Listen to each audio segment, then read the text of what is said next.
Разговараме со националниот координатор за демографија, млади и човечки ресурси, господинот Владко Ѓорчев. Господин Ѓорчев, добар ден. Добар ден, поздрав до вас и до вашите гледачи. Се надевам ќе имаме добар разговор. Во 2010 година во држава имало нешто повеќе од 24.000 новороденчиња, а во 2024 година тие ќе бидат нешто помалку од 16.000. Какви се размислувањата на владата за ова прашање? Се работи за едно од клучните стратешки прашања е зеднината на Македонија, затоа што во било која држава, не само во Македонија, се може да се направи. Може да се направат и патишта, и згради, и фабрики, и мостови, аеродроми, но ако нема луѓе, се е попусто и се е џабе. Значи, мислам дека апсолутно се работи за исклучително важно прашање и бројките кои што вие сега пред малку ги кажавте се и тоа како бројки за загриженост. Помеѓу 2006 и 2016 година, која што ја вклучува и таа 2010 година, Македонија беше единствената земја во Јужна Европа која што имаше раст на новородени деца. Не многу, 2%, од 22.585 во 2006 зголемивме на 23.002. Значи зголемување од 2,3% во текот на тие 10 години. Единствена земја од Португалија преку Шпанија, Италија, сите балкански земји, Македонија демографски беше убедливо најдобра. За жал, од 2017 година со сите влади на Зоран Заев и Таче Ковачевски, на Македонија се случува незабележен во историјата пад во бројот на новородени деца и незабележано како никогаш во историјата иселување. Тоа резултираше да од 2016 до 2024 година Македонија покрај Украина, која што е во војна, која што има огромен број на загинати, 10 милиони бегалци, Македонија заедно со Украина е демографски најлоша во Европа. И мислам дека тоа е едно од најголемите потфрлања на претходната влада на СДСМ, не во смисла да ја префрлам вината на нив, но неброено пати во собранието и на комисија и во пленарна седница им му кажував, ги замолував да не ги демонтираат демографските мерки, да обрнат внимание на демографијата и тоа резултираше да, уште еднаш ке речем, паднеме од 23.000 новородени деца на овој историски минимум сега, каде што имаме од 16.000 новородени бебиња. А ако пикот, да речем, некаде е 2010 година, до 2017, 18, 19, тие бројки многу малку варираат. Варираат со стотина новороденчиња. А вие го поврзавте ова со иселувањето на младите. Јас колку што се сеќавам, цела кампања за доаѓање на власт ја изградија преку иселувањето на луѓето од Македонија. Што значи луѓето се иселува и во рамките на претходната влада, не? Видете, секогаш имало иселување од Македонија 150 години наназад. Ако ги видиме лектирите во кои што сме ги читали, песните кои што сме ги учеле во школа, од Македонија секогаш имало и печалба и гурбет. Имало заменување во 60-тите години, во 70-тите, во 80-тите, до 90-тите. Значи секогаш од Македонија имало број на луѓе кои што сакале, поради порава плата и подобри можности за заминат. Но ваков екзодус, ваква катаклизма, која што имаме од 2017 година до сега, никогаш сме немали во историјата, тоа одговорно го тврдам. Значи се гледа по сите можни индикатори. Значи тоа резултираше да сите можни демографски индикатори сега се на минимум. Направена е трајна навистина штета за еднината на Македонија, стратешка штета и ова позиција во која што се наоѓаме навистина е тешка. Јас знам дека има иселување во огромен број на источни европски земји, например, ако ги гледате балтичките земји, ако гледате Бугарија како членка на Европската унија, Романија, Грција, сите имаат иселување, околните земји исто така. Но она што се случи во Македонија навистина е драматично, но мораме да се носиме со тие проблеми. Од ваша перспектива, до 2017 наваму, да речеме дека од ваша перспектива потврдиле. Сега новата влада. Што е оно што ќе го преземете и вие и новата влада сепак, нели? Национален координатор за демографија. Да. Значи, само би додал уште еднаш, падот на новородени деца од 2016 година, кој што беше 23.002 на еве заклучно 2024 година е која што има одвој 16.000 родени бебиња е навистина драматичен. Значи мораме да ги подобриме бројките. Фокусот апсолутно ќе биде и на демографијата и на економијата и тоа веќе се случува. Значи Македонија мора да биде земја од која што многу помалку луѓе ќе се заминуваат. Ја не сакам да излеземе да кажам нема да има иселување од Македонија. Не, ќе има, затоа што не можам да кажам дека Македонија ќе има поголеми плати од Германија или од Скандинавија, кога нема да има, тие се неколку чекора пред нас. Но дека можеме да имаме дополнителна економска активност, дека можеме да имаме отворење на нови фабрики, нови инвестиции, да ги размрдаме оние економски зони кои што 7-8 години беа зачмајани, пред тоа се отворија 100 фабрики и 100 погони, кои што ја одржаа, ја спасија македонската економија, мислам дека тоа можеме да го направиме. Истовремено ќе работиме на голем број на отворење на нови градинки, за да може жените и мајките да имаат баланс помеѓу работниот ангажман и граданките. Порано имаше деца, немаше градинки. Сега има градинки, нема деца. Видете, имаме определени општини во Македонија, конкретно Скопје и неколку поголеми градови, каде што имаме листи на чекање. Сега што имаме листи на чекање за децата. Исто, друг феномен кој што се забележува не само во Македонија, туку и пошироко, дури би рекол и глобално, тоа е дека порано немаше потреба од рурални градинки, затоа што доста често жените во руралните места остануваат дома со децата и работеа во своите домаќинства. Но сега со развојот кој што се наметна, со компјутеризацијата, со поголемиот број на коли, возила и така натаму, па и самото образование, сега имаме потреба и за градинки во руралните подрачја. Значи, како да ви кажам, комплексен е проблемот. Да, вистина е дека на некое место има градинки, а нема деца, но имаме и доста места во кои што има поголем број на деца кои што се уште чекаат градинки. Затоа мислам дека и правилна политиката на премиерот Мицкоски, кој што заедно и со Министерството, но исто и така и со општините, локалните самоуправи, работи на овој проблем. Рековте ќе треба да се донесат инвестиции, ќе треба да се зголемат платите, нели? Во однос на модалитети од Европа, еве веќе помина над половина година помина како е оваа влада, сте разгледувале ли држави кои што имаат стратегии, кои што им помогнале со зголемување на бројот на новороденчиња?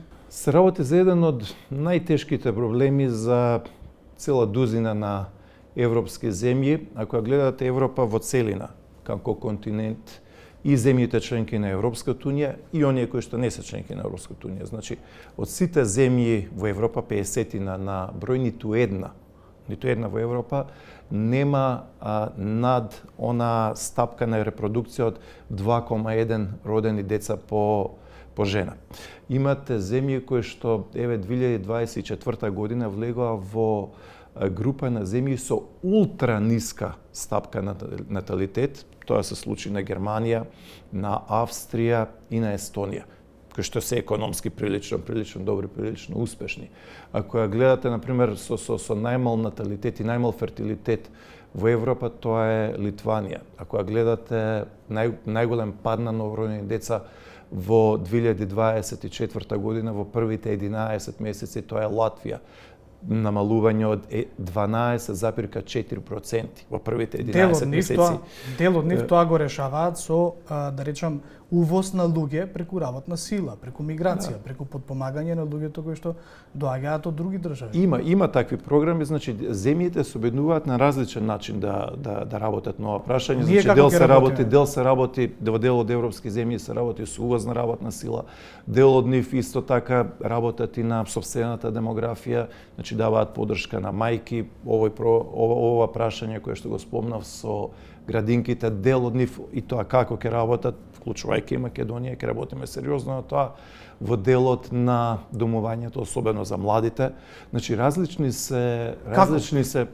се приодите, но уште еднаш ќе речем, не е сеедно кога некоја земја има падна население како Италија, која што има 60 милиони жители, и Македонија која што има 1,8 милиони жители. Ние сме многу помали и ние едноставно многу побрзо се тенчиме, па дури и на некои места исчезнуваме.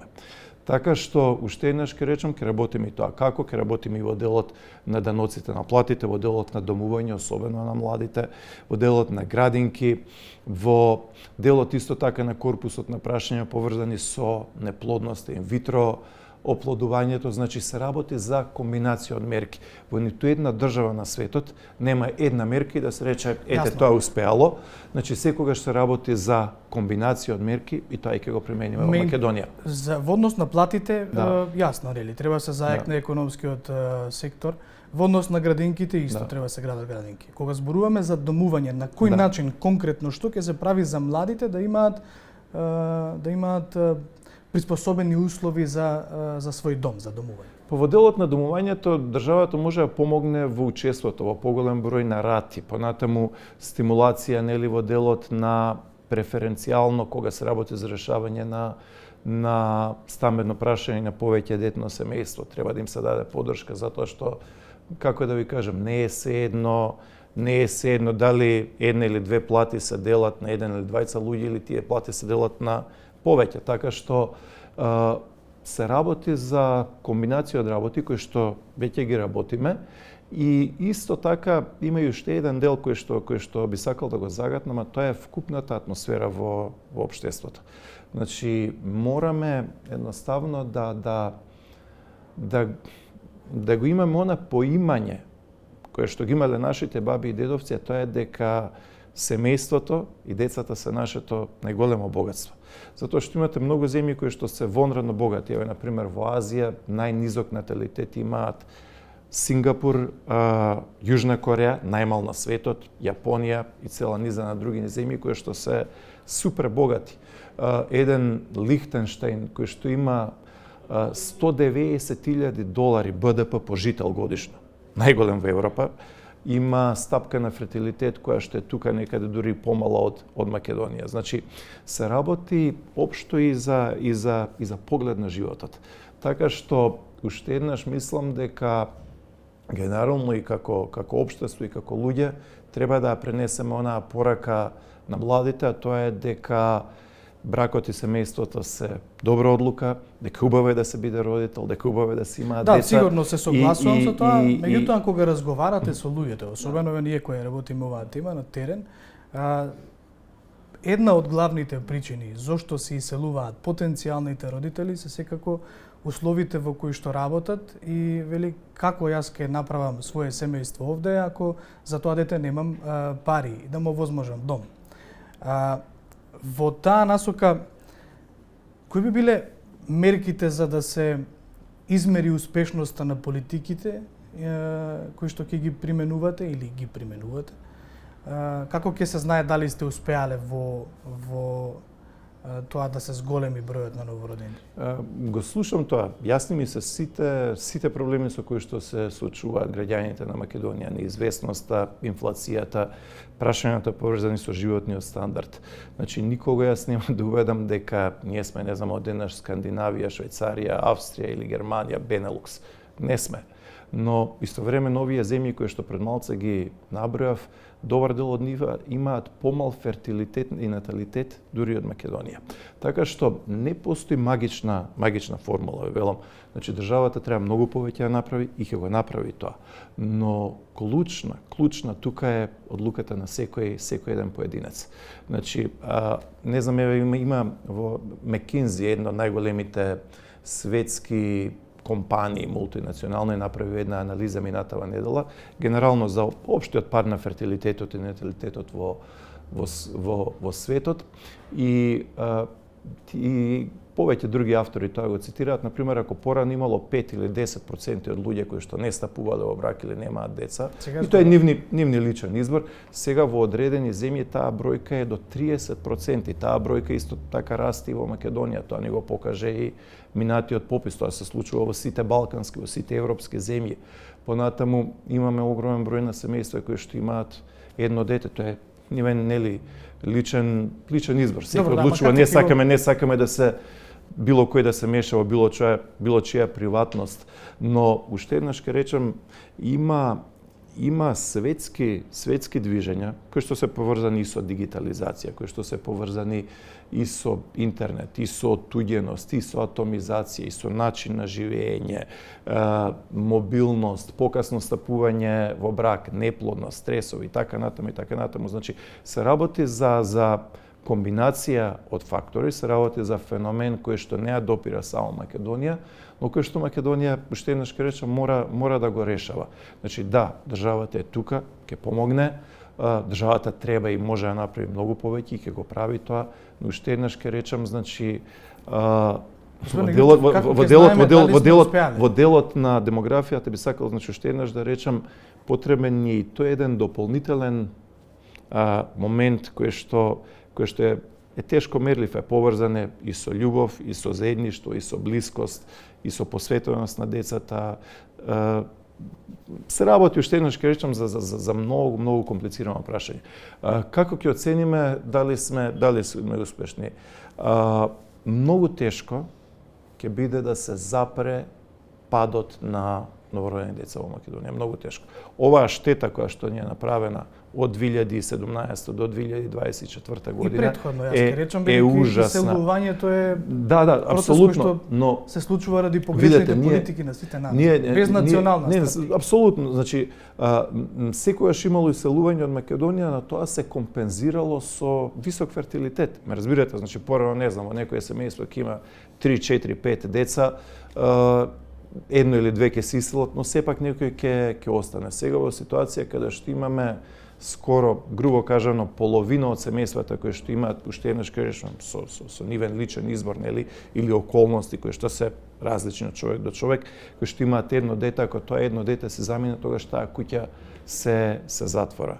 Значи, мислам дека ние сме во ситуација каде што треба да го гледаме секој дете, да помогнеме на секоја мајка, да помогнеме на секој семејство, да се бориме за свое место под сонцето. Значи, тој процес на глобален пад на фертилитетот и наталитетот и тој процес на намалување на населението со кое што се соочени десетици и десетици земји, нема да одмине и Македонија, но уште еднаш ќе речам, секој додаден број, секој број плюс ќе биде и тоа како голем услов во овие тешки услови. Ви благодарам за времето. Благодарам и на вас, Сенево.